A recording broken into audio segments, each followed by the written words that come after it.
This is my fifth fall address. It's an event that I love every year. It's a chance for us to look back over the year that's just passed, celebrate our accomplishments, and look forward into the year that's just begun. This past year was a great year. We have so much to celebrate, so much to be thankful for. I had a couple of personal milestones this past year. This was my 20th year at Colorado State, and I know that because I received a letter from myself thanking me for my service.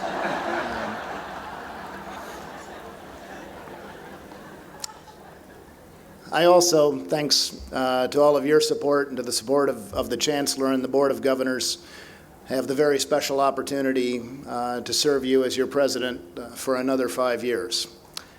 That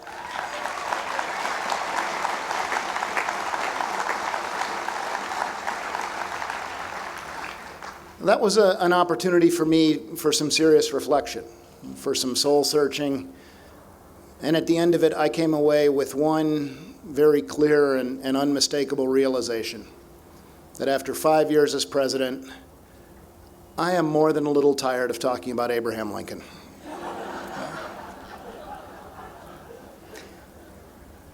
And yet, when you flick on a television or open a newspaper,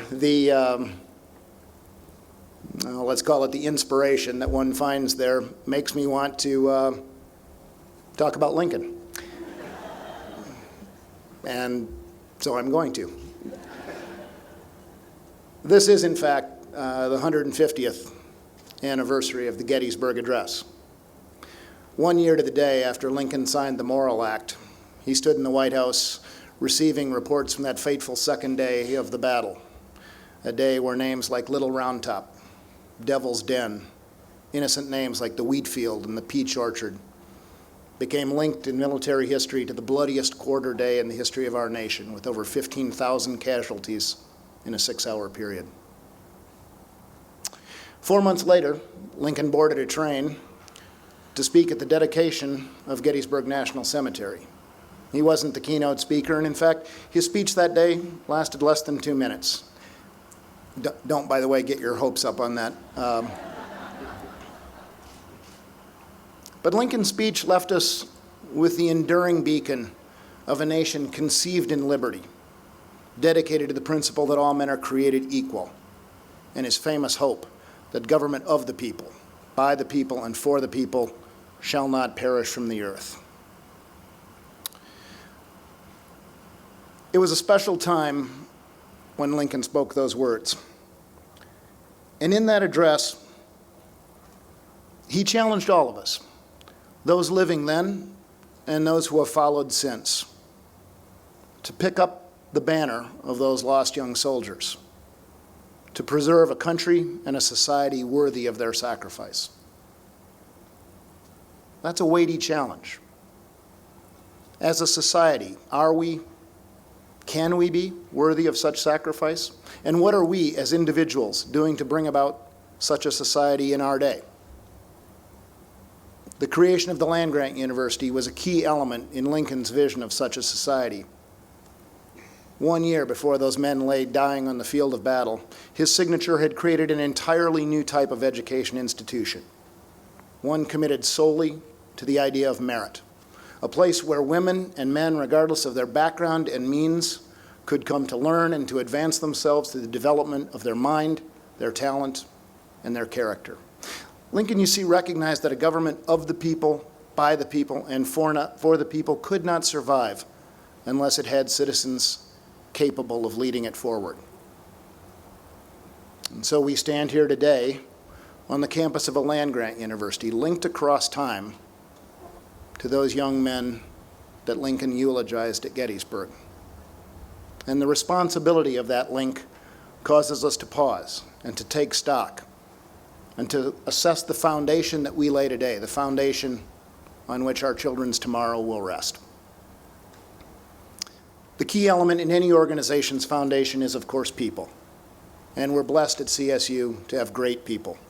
One of the finest faculties in the nation, a staff that creates an environment in which excellence can thrive, and the next generation of talented young and women who will soon graduate join us, put their shoulders to the wheel, and help drive forward positive change in our world. 5, likely going on 6 consecutive years of record enrollment, Advances in retention and graduation rates 9 of the last 10 years with record research funding, a reforged commitment to engagement with the citizens of our state, advancing measurements of reputation, philanthropic records, recommitted alumni participation, a recommitment to excellence in RAM athletics, and the building of a campus that will serve generations of Rams who will follow in our footsteps. These are the visible symbols of strength of the foundation that we build today. The cornerstone of that foundation is, of course, academic quality, and it remains exceptionally strong at Colorado State University. The past year, we celebrated top-ranked programs in areas such as atmospheric science, chemistry, statistics, veterinary medicine, occupational therapy, business, engineering, the environment, ecology, creative writing, and so many more. We celebrated a Tyler Prize recipient, a Marshall Scholar, and 5 new fellows in the American Association for the Advancement of Science, and so many more individual accolades that it would be impossible to mention them all here today. We celebrate the arrival of exceptional new leadership on our campus, in research, undergraduate affairs, and in the College of Engineering. And even as we say hello to David McLean, Alan Rudolph, and Kathy Pickering, we have a big debt of thanks to pay to Bill Farland, Alan Lamborn, and Steve Apt for all of their hard work.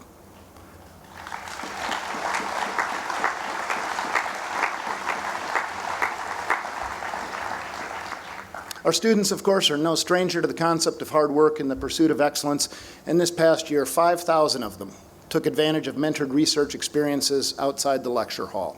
And this desire for hands-on learning has increased by 65% in a 5-year period, and it extends well beyond the laboratory. Our students this past year logged an estimated 385,000 hours of community service, tackling issues from clean water around the world to hunger and homelessness right here at home. They take advantage of these tremendous opportunities because they're surrounded by an array of resources led largely by our Vice President for Student Affairs, Dr. Blanche Hughes.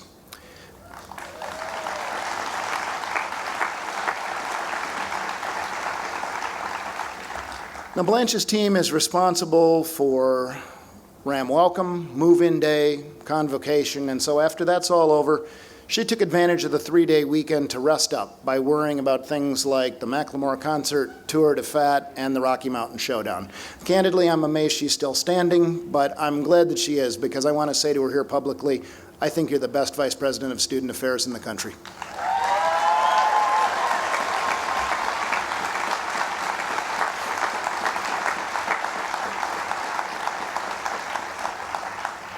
And just as our students are taking advantage of opportunities from around the world, we're bringing more of the world here to Fort Collins. Last year we launched our Into partnership. This year we welcomed the largest class of international students in the history of the university. Last year our international students ranked us second in the nation in satisfaction with their educational experience, and we were also received the Senator Paul Simon Award for campus internationalization. Jim Cooney, John Didier, and their entire team deserve a big round of applause.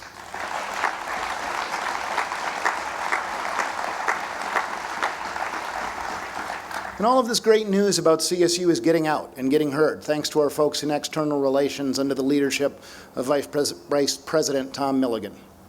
They've advanced the image and the presence of the institution in imaginative and creative ways, and you saw some of that this past summer with the sponsor of the USA Pro Cycle Challenge that's shown such a positive light on CSU and on our entire community. All of this, of course, is possible because we have a firm financial footing.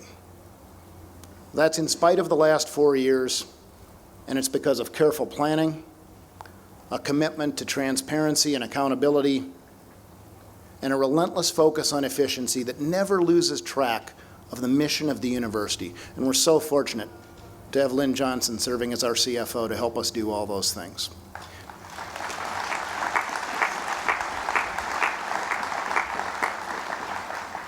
Now, for every name that I've mentioned here today, there are literally dozens of others that deserve to be mentioned for their breakthroughs, their accomplishments, their successes, and their leadership. Every day at CSU, there are people doing amazing things, some of which make headlines, some of which make research history, some of which just make the day of the person standing next to them a little bit brighter. The foundation that we're building today is a strong one. But is it strong enough to withstand the winds that may blow across the coming decades? The single challenge of our day, the ongoing defunding of American public higher education, still looms large on our horizon. As legislators and taxpayers struggle with funding issues, as parents and students weigh issues of debt and opportunity, as new educational technologies bring both threat and promise, and as the issues that our children's generation will face throw into stark relief the need for new thinking and new understandings, we have a responsibility to ask ourselves, where are the weaknesses in our foundation? What do we need to repair today to withstand the winds of tomorrow? To assure that Lincoln's great experiment does not fail on our watch. To assure that we remain true to and worthy of the heritage to which we are so strongly connected. We've made great progress in the past 5 years, but we still have so much work to do. And it is my belief that unless we confront the challenges that face us directly and engage every member of our community in dealing with them, it will be difficult for us to overcome these challenges. 2 years ago at this speech, we gave voice to our concerns about graduation rates, and we acknowledged that this wasn't a problem unique to Colorado State University, that nationally there's a cost of $4.5 billion annually on subpar graduation rates. And in the state of Colorado, we spend nearly $2.5 million annually on students who will never graduate from college. But here we challenged ourselves to do better. And we put in place plans to take our graduation rates to the top of our peer group. And in the next few weeks, when the data become available, we believe we'll see impressive improvements in our freshman retention rate. In fact, we believe that rate and the single-year increase will be the largest that we've ever seen and will position us well to attain our 6-year goal of an 80% graduation rate. Now, at the same time, in keeping with that commitment to student success, and thanks to the hard work of Alan Lamborn, CSU is pleased to now host the Reinvention Center, a national consortium of universities committed to curricular innovation and reform. Their presence on our campus will allow us to participate in, and in some ways to help shape, an incredibly important national conversation. All of this because we challenged ourselves and because we believed that we could not afford to leave any member of our community behind. Last year at this speech, we challenged ourselves to be the best university in the country for women. Now, women have long played key leadership roles on this campus, in student government, in the faculty and the staff, and in our administration. But too often I think we fail to fully acknowledge the unique challenges that women face in the workplace. And so over the past year, a group of very talented people under the leadership of Vice President Amy Parsons have been working on this issue, and they've made some impressive strides. We've expanded child care opportunities in nursing stations, we've increased the incentives for wellness and continuing education, and we've taken a very hard look at fair pay and equity. And today I'm pleased to announce the launch of a website dedicated to this initiative. It's called The Ripple Effect, and it will serve as a repository for information and ideas relating to the resources, the services, the opportunities, and the challenges seen by the women at Colorado State. There'll be volunteers throughout the crowd at the picnic passing out information about the Ripple Effect, and I urge you to log on to that site, to check it out and to pay attention to it and to participate in the discussion. The information through that site, coupled with our information on national best practices, will drive forward some concrete steps for improvement in the coming years. All because we faced that challenge and we know we cannot afford to leave any member of our community behind. Now, those two examples show us that when we focus our attention and our resources, we can make positive change. And so it probably won't come as a surprise that I'm going to issue another challenge. Here it comes, Rick. This year, I would like us to focus on becoming an exceptional environment for our adjunct faculty.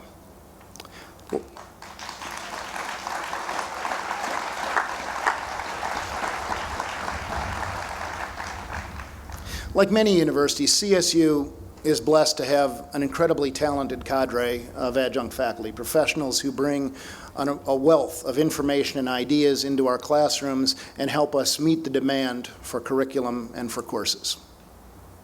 They want the same things from us that we all want from our employer: a bit of job security, fair pay and benefits, the opportunity for advancement, and above all else, respect.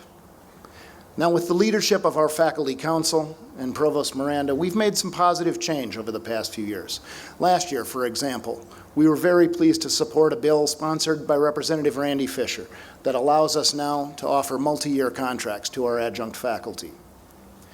Our faculty council took the leadership, and our board approved the changes, important changes, to our faculty manual, including the creation of a committee for non-tenure track faculty that gives an official voice in faculty governance to our adjuncts.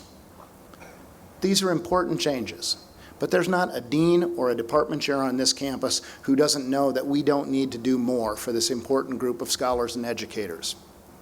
We have ambitious goals for our academic programs at this university, and it is my belief that we will not attain them without the full engagement of our adjunct faculty. So again, my challenge to Provost Miranda and the faculty council leadership is to take our focus on adjunct faculty to the next level, to make more improvements in pay, in benefits, in job security, in advancement, and in a voice in the life of the university.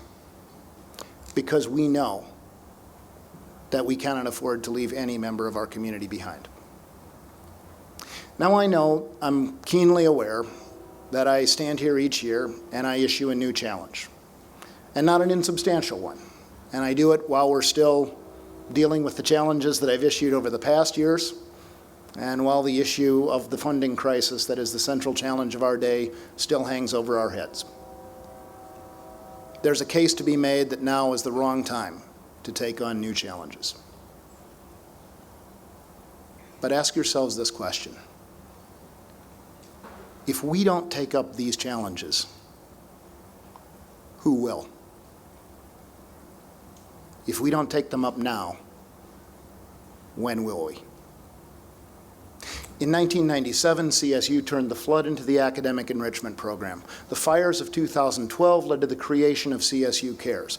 The Dust Bowl of the 1930s led to an important role in the Green Revolution of the 1960s that helped feed our world for half a century. If flood, fire, and famine can't deter this university, are we really more afraid of a fourth F, funding?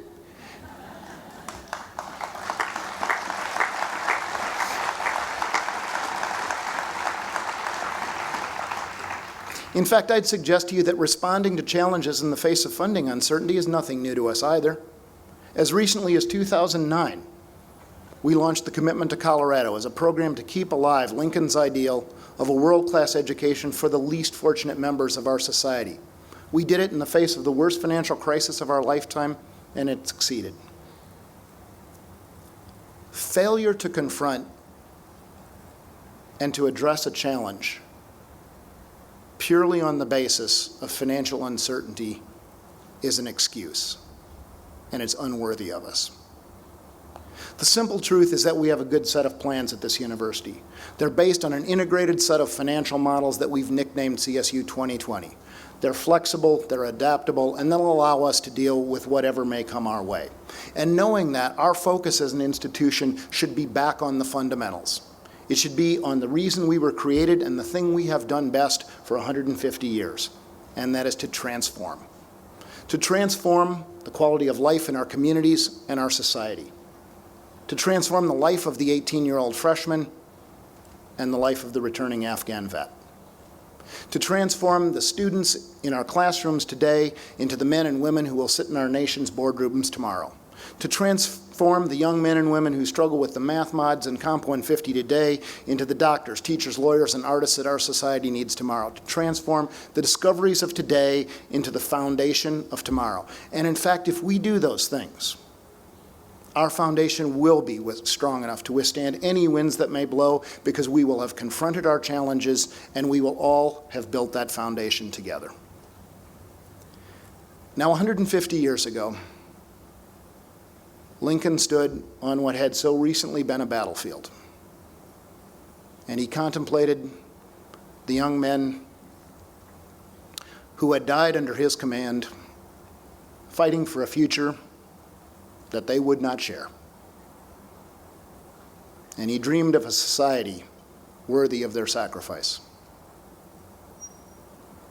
Today, the lawns of this land-grant university on which we stand are connected across 1.5 centuries and over 1,600 miles to the lawns that cover that battlefield on which Abraham Lincoln once stood. This connection is not just a piece of our history at Colorado State. It is a legacy that drives our purpose. And our recognition of that legacy and that purpose is one of the things that makes this institution so very special. One of the reasons we all care about it so deeply, and one of the reasons it remains my very great honor to have the opportunity to serve you as your president. Thank you, CSU, and let's make it another great year.